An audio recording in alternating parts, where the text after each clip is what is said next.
this video, we will study about the relation between the rate of reaction of various reagent. Reagent mean reactant and product. एक reaction के दो या दो से ज़्यादा reactant हो सकते हैं, प्रोडक्ट हो सकते हैं।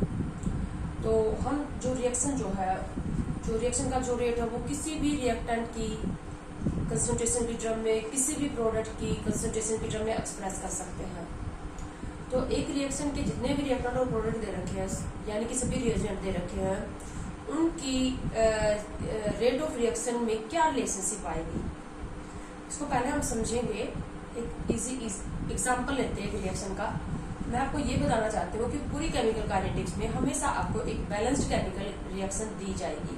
तो आप अपनी तरफ से किसी भी रिएक्शन को बैलेंस करने की कोशिश ना करें, क्योंकि केमिकल काइनेटिक्स में ऑलरेडी आपको एक बैलेंस्ड केमिकल इक्वेशन दी जाएगी।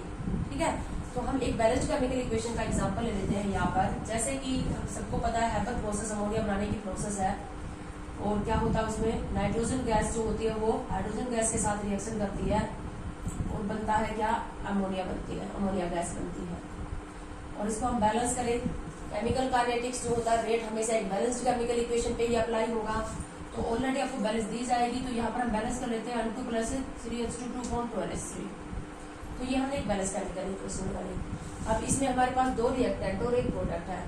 अब हम इस रिएक्शन के रेट को नाइट्रोजन की कंसंट्रेशन की टर्म में, हाइड्रोजन की कंसंट्रेशन या अमोनिया की कंसंट्रेशन की टर्म में एक्सप्रेस कर सकते हैं। यानी कि टाइम के साथ साथ सभी कंसंट्रेशन में चेंज आएगा। जो रिएक्टेंट है उनकी कंसंट्रेशन जो होगी वो डिक्रीज होगी, जबकि प्रोडक्ट जो है उसकी कंसंट्रेशन क्या होगी, इंक्रीज। बट चेंज तो आएगा ना। तो change in concentration of nitrogen, change in concentration of hydrogen or change in concentration of ammonia, we can express the rate of reaction. Now we take the relationship between what is the relationship between the change in concentration of nitrogen, hydrogen and change in concentration of ammonia. और ये हम एक general topic कर रहे हैं, but इसको इस general topic को समझने के लिए हमने एग्जाम्पल यहाँ पर इस रिएक्शन का उठाया है। यहाँ पर हमारे पास नाइट्रोजन, हाइड्रोजन और अमोनिया की कंसंट्रेशन जो बनने का, अमोनिया के बनने का जो रेट है, या नाइट्रोजन और हाइड्रोजन के डिसअपीयरेंस का जो रेट है, उनके बीच में क्या रिलेशनशिप है। अब यहाँ पर एक बैलेंस्ड केमिकल इक्वेशन से हमें ये पता चल रहा है, यहाँ पर स्टोइचियोमेट्रिक कोएफिशिएंट है इनके 1, 3, 2। तो ये स्टोइचियोमेट्रिक कोएफिशिएंट से हमें क्या पता चल रहा है कि हाइड्रोजन के जब 3 मोल खत्म होंगे, कंज्यूम होंगे या डिसअपीयर होंगे, उस टाइम नाइट्रोजन का 1 मोल कंज्यूम होगा। यानी कि हाइड्रोजन के डिसअपीयर होने का जो रेट है वो 3 टाइम है as compared to rate of disappearance of nitrogen. इससे ये पता चला ना हमें, ये 3 टाइम्स ज्यादा रेट के साथ डिसअपीयर हो रहा है नाइट्रोजन के कंपेयर में। और अमोनिया के फॉर्मेशन, अमोनिया के बनने का जो रेट है वो नाइट्रोजन से 2 टाइम्स ज्यादा है। The rate of formation of ammonia is 2 times faster than the rate of disappearance of nitrogen. सबसे पहले लेते हैं हम rate of disappearance of, rate of reaction नहीं लिख रही मैं लिख रही हूँ रेट ऑफ डिसअपीयरेंस।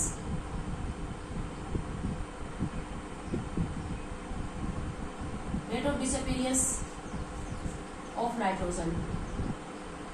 तो रेट कैसे एक्सप्रेस करोगे, नाइट्रोजन की कंसंट्रेशन का change, rate of disappearance of nitrogen, ये क्या आ जाएगा,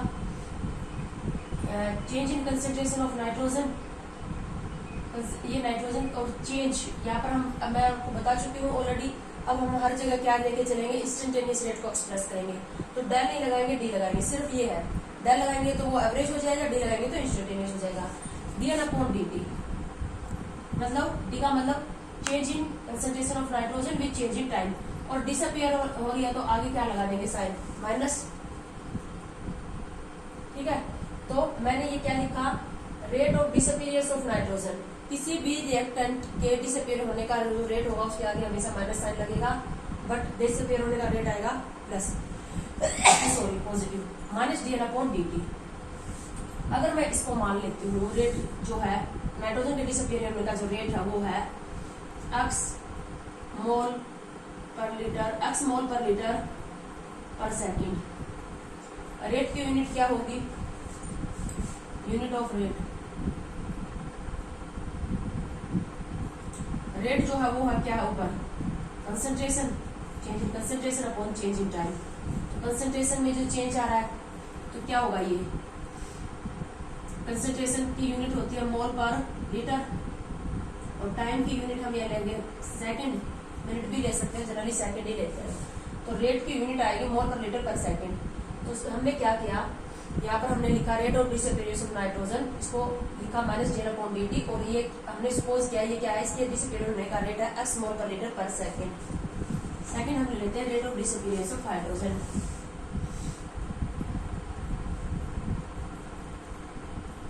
डिसअपीयर ही हो रहा है हाइड्रोजन, जो रिएक्टेंट होते हैं वो डिसअपीयर होते हैं। तो rate of disappearance of hydrogen क्या लेंगे, change in concentration of hydrogen, sorry यहाँ पर अनटू लिखूंगी मैं, लिख दिया मैंने, rate of disappearance of hydrogen upon change in concentration of hydrogen with change in time. और डिसअपीयर हो रहा तो आगे हमने साइन लगा दिया minus, change in concentration of hydrogen with change in time, disappear हो रहा है तो साइन कैसा लगा दिया, नेगेटिव। अगर ये x मोल है तो ये 3x होगा। अगर नाइट्रोजन के डिसअपीयर होने का रेट x है तो हाइड्रोजन के डिसअपीयर होने का रेट क्या हो जाएगा, 3x मोल पर लीटर पर second.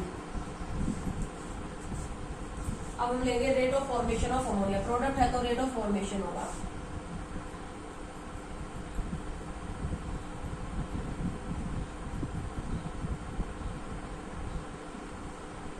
Rate of formation of ammonia इसी तरह से एक्सप्रेस करेंगे, change in concentration of ammonia with change in time, change in concentration of ammonia with change in time. और ये बन रहा है इसका, तो इसलिए आगे साइन लगा दिया पॉजिटिव। अब यहाँ पर नाइट्रोजन से तुम देख पा रहे हो, अगर नाइट्रोजन के डिसअपीयर होने का रेट x मोल पर लीटर है तो अमोनिया के बनने का रेट क्या हो जाएगा, 2x मोल पर लीटर पर सेकंड। अगर ये इसका 1 मोल कंज्यूम हो रहा है, डिसअपीयर हो रहा है, इसके 2 मोल बन रहे हैं। इसका x मोल कंज्यूम हो रहा है, डिसअपीयर हो रहा है, इसके 2x मोल बनेंगे। अब हम लिखेंगे रेट, ये तो था rate of disappearance of reactant and rate of appearance या फॉर्मेशन ऑफ प्रोडक्ट। अब हम एक्सप्रेस करेंगे इस रिएक्शन का रेट। अब रेट को हम एक्सप्रेस कर देते हैं चेंज इन कंसंट्रेशन या change in rate of disappearance of nitrogen, rate of disappearance of hydrogen और rate of formation of ammonia. Rate of disappearance of nitrogen को मैंने लिखा -dN2/dt। इसी तरह से -dH2/dt is equal two plus DNH3। बहुत important काम है, यूँ कह लीजिए कि यूनिट की शुरुआत यही से हो रही है, मेन यूनिट की शुरुआत। किसी भी रिएक्शन के वेरियस रिएजेंट, रिएक्टेंट और प्रोडक्ट दे रखे हो, उनकी टर्म में रिएक्शन के रेट को एक्सप्रेस कैसे करेंगे। मैंने इन सबको इक्वल लगा दिया। ये हमें क्या है, rate of disappearance of nitrogen, ये है rate of disappearance of hydrogen, और ये है रेट ऑफ अपीयरेंस या rate of formation of ammonia. But मैंने इन सबको इक्वल लगाया, हालांकि ये x है और ये 3x है और ये क्या है 2x। बट ये क्या, ये इक्वल लिखना सही है? इक्वल कैसे लिखते हैं, इक्वल लिखना सही नहीं है ना, क्योंकि ये x है, ये 3x और ये क्या है 2x। तो इनको इक्वल बनाने के लिए अब क्या करेंगे, ये x है, ऊपर लिख लेती हूँ मैं, ये 3x है और ये 2x है, ये हम निकाल चुके हैं। तो इनको इक्वल लिख दिया मैंने, लेकिन इक्वल लिखना अभी तो सही नहीं है ना, x 3x का इक्वल कैसे होगा।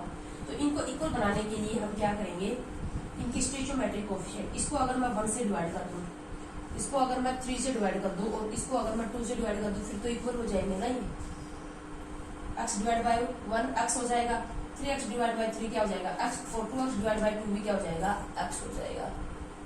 अब इक्वल हो गए। मतलब हमने क्या कंक्लूजन निकाला, हमें बहुत सारे सभी कोई किसी भी रिएक्शन के वेरियस रिएजेंट दे रखे रिएक्टेंट और प्रोडक्ट, और उनकी टर्म में रिएक्शन के रेट को एक्सप्रेस करना है। तो हम क्या करेंगे, सभी के रेट ऑफ डिसअपीयर या रेट ऑफ अपीयर होने को इक्वल लगाएंगे, और इक्वल करने के लिए डिवाइड कर देंगे उनके स्टोइचोमेट्रिक कोएफिशिएंट से। देखो, इसका स्टोइचोमेट्रिक कोएफिशिएंट 1 है, इसका स्टोइचोमेट्रिक कोएफिशिएंट 3 और इसका स्टोइचोमेट्रिक कोएफिशिएंट 2 है।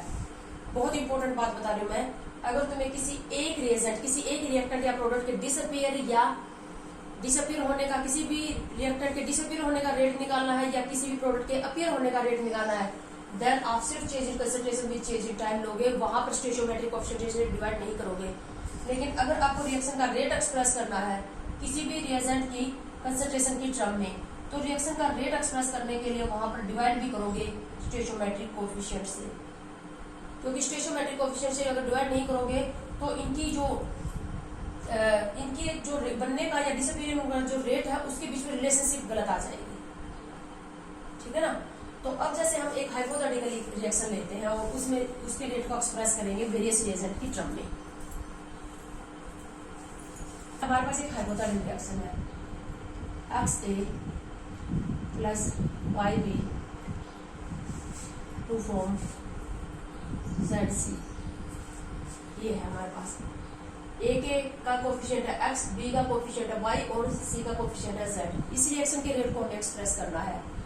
तो सबसे पहले अगर मैं रेट ऑफ डिसअपीयरेंस ऑफ ए लिखूं, अकेला रेट ऑफ डिसअपीयरेंस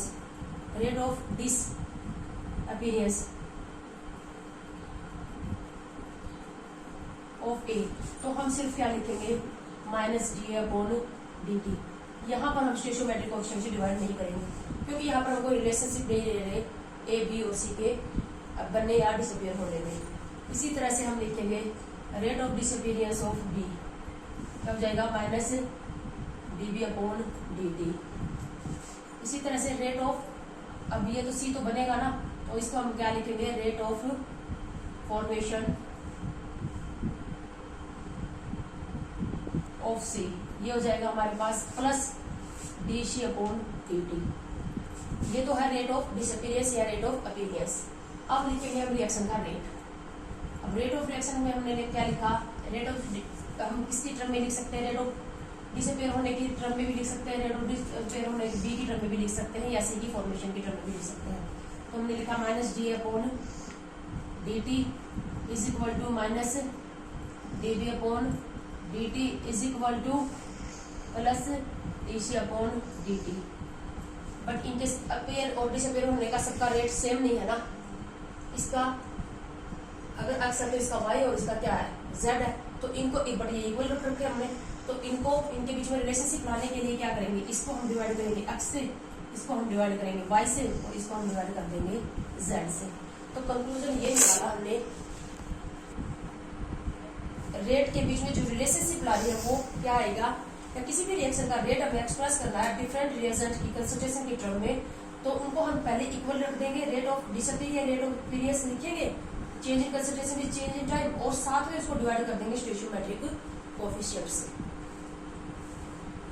अब इसके लिए एक छोटा सा एग्जांपल ले लेते हैं हम, इसमें एक एग्जांपल, तो उसके बाद मैं आपको एक पीडीएफ सेंड करूंगी, उसमें इसी टाइप के न्यूमेरिकल होंगे, न्यूमेरिकल को आपको सॉल्व करना है। एक एग्जांपल मैं करवा देती हूँ। हमारे पास एक क्वेश्चन है छोटा सा, for a given reaction N2 + 3:2 वही मैंने प्रोसेस का यहाँ पर एग्जांपल लिया है। इसमें हमें दिया गया है if the rate of disappearance of H2 is 12 मोल पर लीटर पर सेकंड। हाइड्रोजन के डिसअपीयर होने का रेट जो हमको 12 मोल पर लीटर पर सेकंड दिया है, हमसे पूछा है calculate rate of disappearance of nitrogen, rate of formation of ammonia and rate of reaction. सबसे पहला हमारा काम क्या करेंगे, हम रिएक्शन के रेट को एक्सप्रेस करेंगे डिफरेंट रिएजेंट, सभी रिएजेंट जो है, सभी रिएक्टर और प्रोडक्ट की कंसंट्रेशन की टर्म में। तो इस रिएक्शन के रेट को हम एक्सप्रेस करेंगे।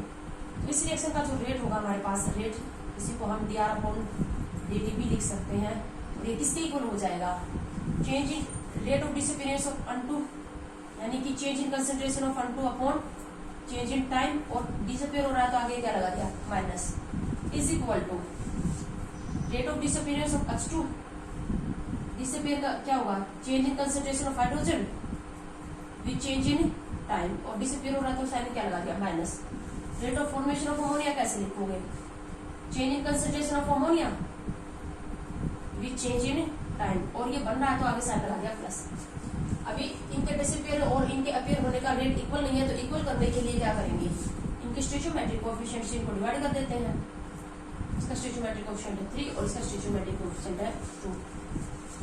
अगर बिना स्टोइचोमेट्रिक कोएफिशिएंट लोगे तो वो रेट नहीं था, वो रेट था डिसअपीयर होने का रेट, ठीक है। स्टोइचोमेट्रिक कोएफिशिएंट से डिवाइड करके इक्वल लगा दिया। तो ये बहुत इंपॉर्टेंट काम है, किसी भी रिएक्शन के रेट को सभी रिएजेंट की टर्म में आपको एक्सप्रेस करना आना चाहिए। इक्वल लगाएंगे और साथ में स्टोइचोमेट्रिक कोएफिशिएंट से डिवाइड करेंगे। अब हमें दिया हुआ क्या है, हमें दिया हुआ है rate of disappearance of hydrogen 12 मोल पर लीटर पर सेकंड। क्या हमें ये पूरी टर्म दी गई है, ये पूरी टर्म तो रेट ऑफ रिएक्शन है, देखो is equal to rate of reaction. हमें तो सिर्फ ये इतना पार्ट दिया गया है, रेट ऑफ, हमें तो -dH2/dt दिया गया है। है ना, rate of disappearance of hydrogen दिया ना, रेट ऑफ डिस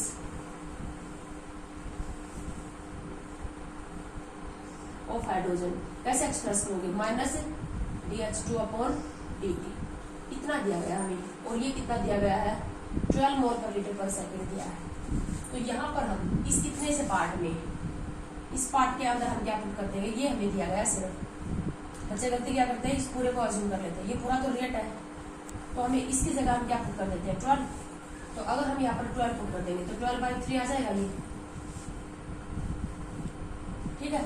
अब हमें क्या, इससे क्या पूछा है, rate of disappearance of unto, rate of disappearance of unto, ये हमारे पास क्या है, rate of disappearance of unto है, और ये हमारे पास 12 है, और 12/3, और ये अपॉन 1 है, तो रेट ये हमारे पास क्या आ जाएगा 4 नहीं आ जाएगा, तो rate of disappearance of unto कितना आ जाएगा 4 मोल पर लीटर